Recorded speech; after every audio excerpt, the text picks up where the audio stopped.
نفسي أعرف ليه بعض المشاهير اللي بيطلعوا تصاريح غريبة ما بيتحاسبوش زيهم زي غيرهم. يعني لما واحد يطلع يقول لك، ممثل أو ممثلة تطلع تقول لك أنا جربت المساكنة، ده زنا. أنا أسفة، يعني نسمي الحاجات بمسمياتها ونسمي كل حاجة باسمها. ما اسمهاش مساكنة، اسمها زنا. لما فنان يطلع يقول أنا جربت المساكنة بيتسأل السؤال عادي من المذيعة وهو بيرد عادي على شاشة التلفزيون وكأنها حاجة عادية. طب هو ده عادي؟ هو ده مش تشجيع للناس انكم اعملوا كده انتوا كمان؟ ان الزنا عادي؟ عشان دي ما اسمهاش مساكنة، احنا بس بنجمل الاشياء. ده اسمه زنا. راجل وست عايشين مع بعض في بيت واحد من غير جواز اسمه زنا. فلما فنان يطلع يقول لك انا جربت المساكنة، ليه ما بتجيبوهوش وتحاسبوه؟ يعني لما فنانة تقول لك، طلعت هحط صورتها دلوقتي، تقول لك انا مش مع انا مع المساكنة، وطالما الاتنين شبه بعض، مش فاهمة يعني ايه الاتنين شبه بعض، يبقى خلاص فالمساكنة عادي.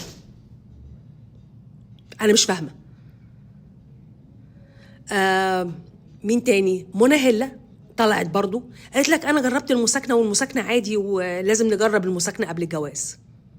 المفروض الناس دي تتحبس على الكلام اللي هم بيطلعوه او بيقولوه. مش فاهمة اللي زيكم ليه ما بيتحبس على الكلام اللي بيطلعوه. يعني تصاريح غريبة وكلام غريب، وانا بصراحة مش شايفة له مبرر غير انكم بتستفزوا الناس. مذيعة بكل أريحية طالعة تسأل السؤال ده وهو بيرد بكل أريحية ويقول لها أنا جربت المساكنة. هو أنتوا ما عليكوش رقابة؟ هو ده بقى عادي كده؟ يبقى بتحاسبوا الناس العادية ليه؟ المساكنة يعني زنا. الرشوة ما اسمهاش إكرامية وما اسمهاش تبس، اسمها رشوة. كل حاجة تتسمى باسمها، أرجوكم. وبعدين واحدة زي فدوى عابد بتقول لك الناس بيشتمونا ليه؟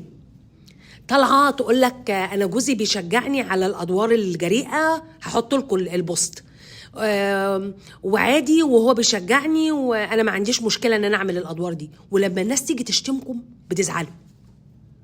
واحدة زي منى فضالي جاية تقول لك أنا عادي، أنا بتصور في الحمام عادي، لو حبيت أتصور زي ما أنا عايزة أتصور، ولو حبيت أتصور في الحمام عادي.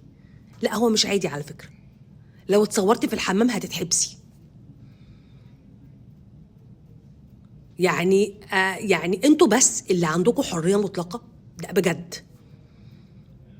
يعني انا شفت فنانة، هجيب لكم الفيديو بتاعها، يعني بصوا معايا على الفيديو. منى عرفة شكلها اتغير بسبب عمليات التجميل الكتير، البنت الصغيرة اللي حبها الجمهور. لو حد تاني كان اتصور بكده او طلع كده في اي منصه على منصات السوشيال ميديا، تيك توك، السوشيال ميديا، كانوا جابوه قالوا عليه ان هو بيحس على الفسق والرذيله، وكانوا حبسوه وبيسيء للمراه المصريه وي. اشمعنى عندكم اسمها حريه؟ ليه عندكم اسمها حريه بجد؟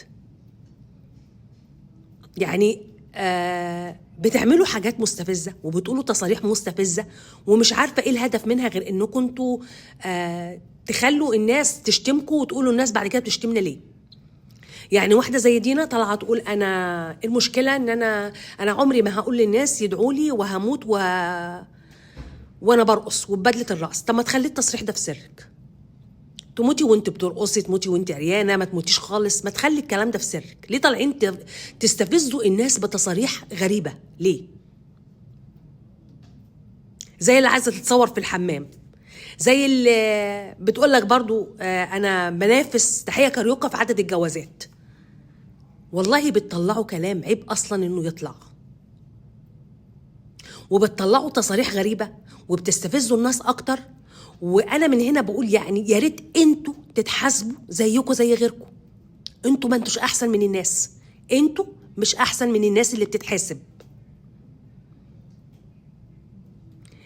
اما تقول على شاشة التلفزيون انا جربت المساكنة، يعني انا جربت الزنا، خلينا نسميها باسمها. المفروض تتجاب وتتحاسب. ده انت مش بس عملت فعل فاضح، ده انت كمان بتحس الناس انها هتعمل كده زيك. ليه ما بتتحاسبوش زيكم زي غيركم؟ نفسي اعرف.